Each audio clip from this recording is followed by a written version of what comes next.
Dans la photographie comme dans la peinture en son temps, on constate une évolution ces dernières années vers des pratiques plus plasticiennes et plus créatives. Dans cette série Solastalgia, j'ai travaillé en effectuant le portrait des habitants de l'île de Miquelon-Langlade.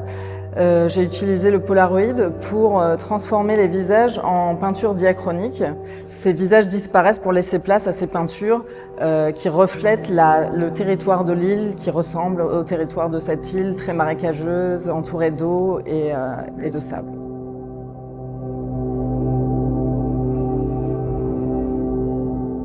Mon travail s'intéresse à ces transformations du territoire et à l'Anthropocène, et donc Miquelon est devenu un territoire de recherche idéal pour ce travail.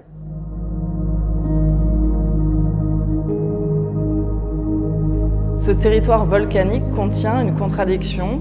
Il est à la fois une terre où rien ne pousse pendant 200 à 300 ans, et il est à la fois un lieu où tout peut survenir à chaque instant. Ce qui m'intéresse, c'est le rythme de l'humain face au rythme de la nature et comment aujourd'hui on reconsidère ce rythme afin d'être plus respectueux. Dans cet environnement particulier, j'ai utilisé plastiquement des pellicules périmées où les virages photographiques sont tout aussi imprévisibles que le volcan. On ne sait pas quelles seront les couleurs, les différents virages qui vont être révélés dans ce processus.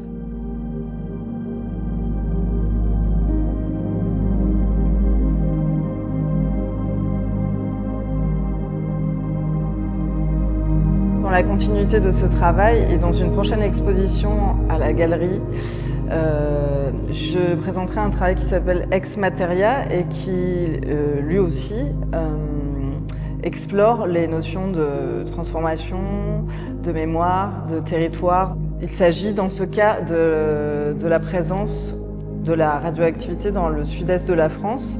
Et je suis donc retournée sur ce territoire avec en tête l'idée d'utiliser la photographie pour manifester cette nature altérée, invisible. Le cinéma, aussi bien noir et blanc que couleur, est essentiel dans ma construction. David Lynch fait partie de mes premiers amours cinématographiques. Le rythme de l'humain dans son environnement m'intéresse beaucoup. J'ai par exemple beaucoup aimé le film After Sun, sorti en 2022, un film de Charlotte Wells. Cette passion pour le cinéma m'a également amenée sur ce terrain. J'ai réalisé mon premier film à l'été 2024 à Miquelon-Langlade avec Vincent Malassi.